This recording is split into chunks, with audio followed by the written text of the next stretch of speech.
We're now getting into due diligence. That's the complete property development system if you wanted to have a look at. And I can expand all of it so that you can look at every module. I think you might have already got this earlier, and if you don't, then it doesn't matter. It's actually all part of the course. So we're going to start looking at determining highest best possible use. So let's start with that. And I'm just going to minimize everything, go on to the next tab. Okay, highest best possible use. It actually means the reasonable, probable, and legal use of property that is physically possible, appropriately supported, and financially feasible, and that results in the highest value. So that's it took me a while to find this definition, but I did find this definition to be able to understand what it is. In a nutshell, it is realizing the best possible potential for a given site.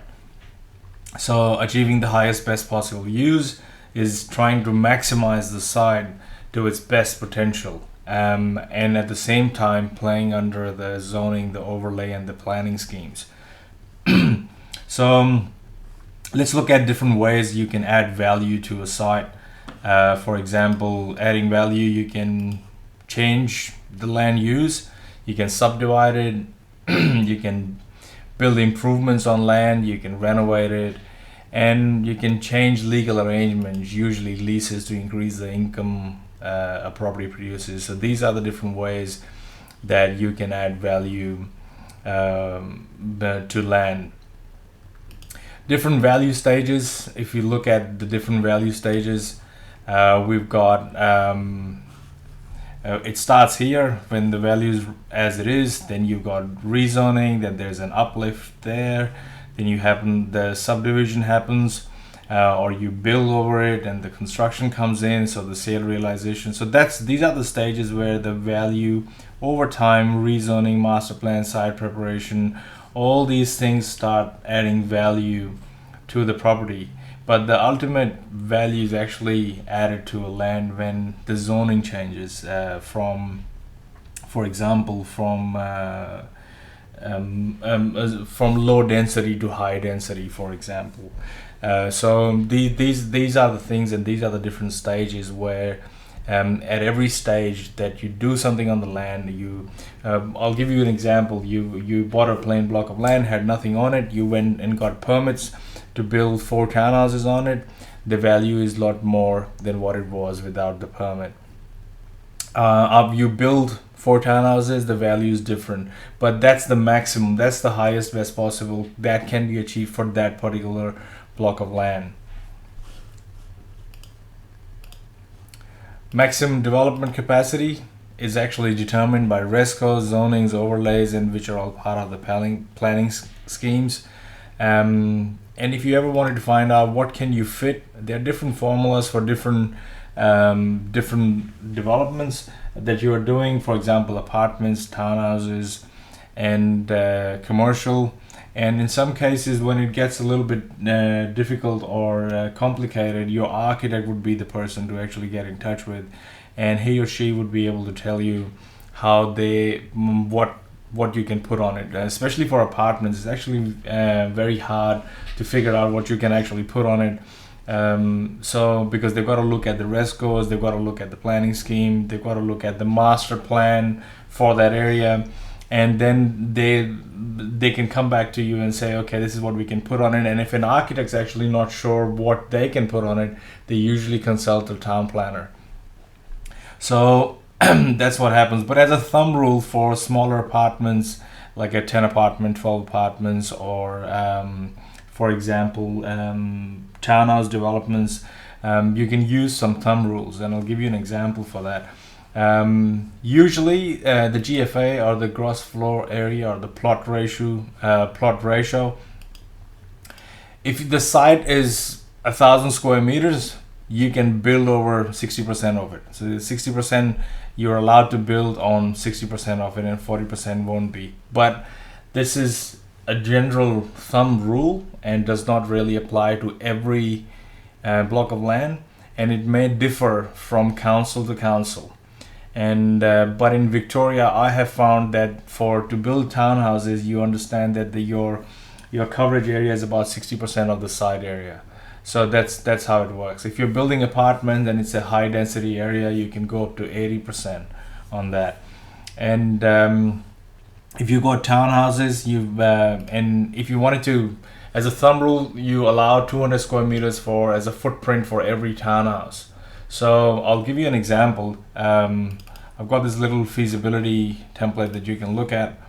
If your land area is, say, 1,000 square meters and you're allowed to cover 60%, you can build on 600 square meters.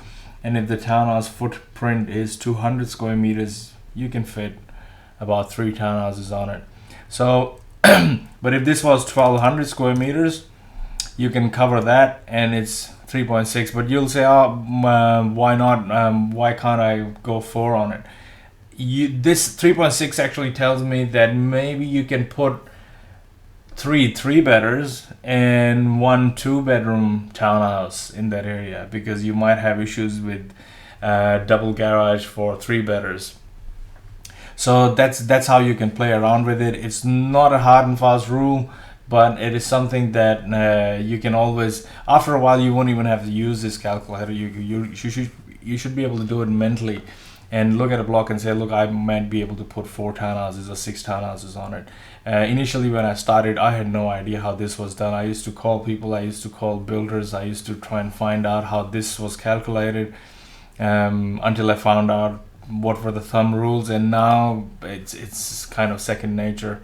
You look at something and you say, okay, this is what I can fit on it. If I don't know what I can fit on it, I would get in touch with my architect and ask him to help me out. And I'll give you an example of that. This is an apartment feasibility for a project. Okay, it's not open. Just give me 1 second and I'll open that up.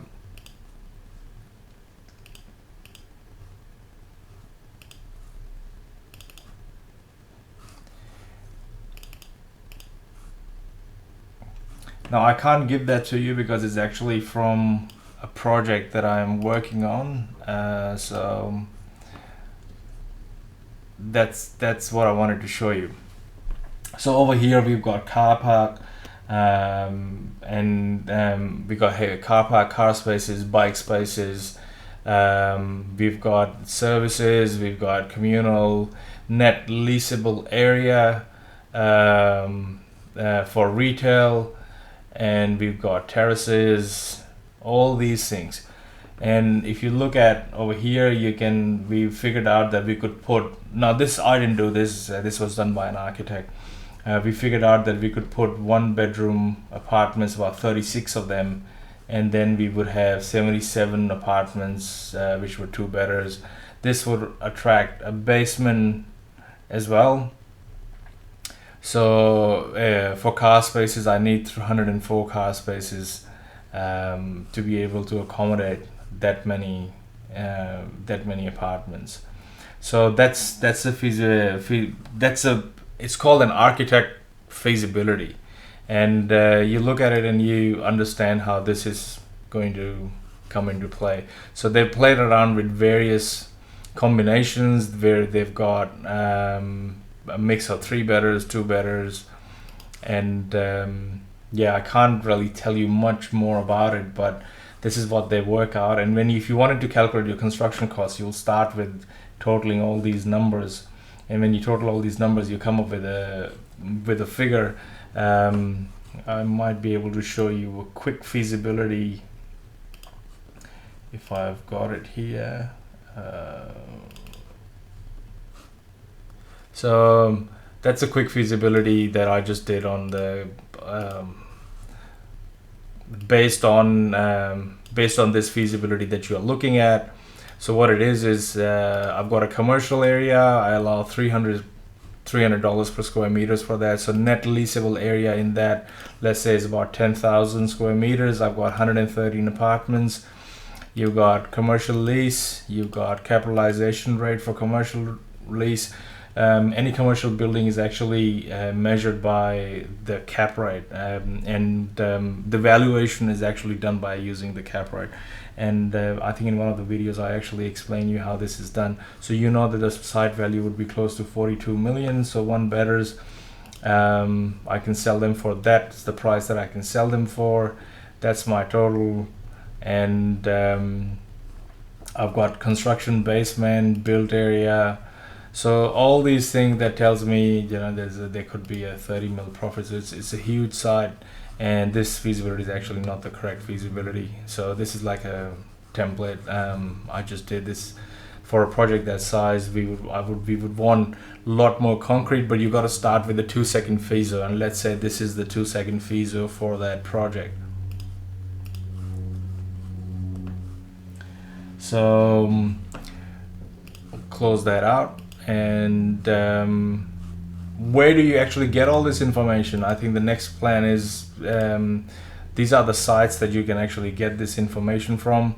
Your local council sites, you should go and visit your local council sites, or go to, if you're in New South Wales, you should go to maps.planningportal.newsouthwales.gov.au, and you can have a look at it. Don't worry about copying these, or if you want to visit them, of course, open up a browser and put the URL in there. However, towards the end of the course, there is a PDS web resources video I do where I put all these resources, and you can use it from there.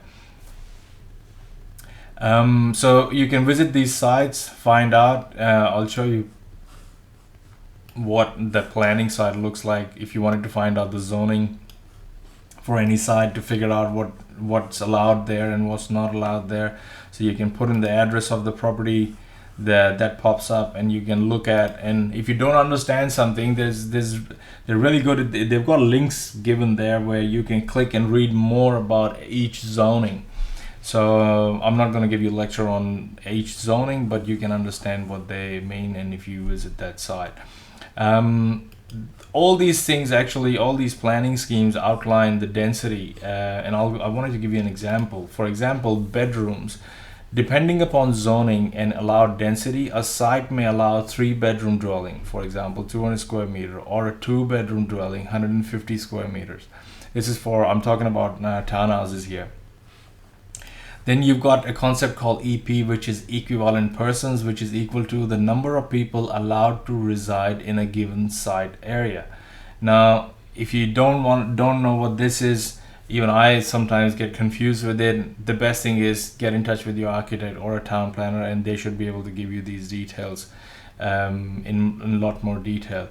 GFA stands for gross floor area, covered floor area of a building, including the garage, less the garage space. And then you've got allowed height, then you've got site cover, fully enclosed area of a building on ground floor, that's the site cover. So these are the basic concepts you want to understand. So if you want to maximize and achieve the highest best possible use for a site, these are the things that you got to look at. You might be able to do some feasibility yourself. Feasibility in the sense that what you can fit on it. If you can't, get in touch with your architect or town planner. All the very best.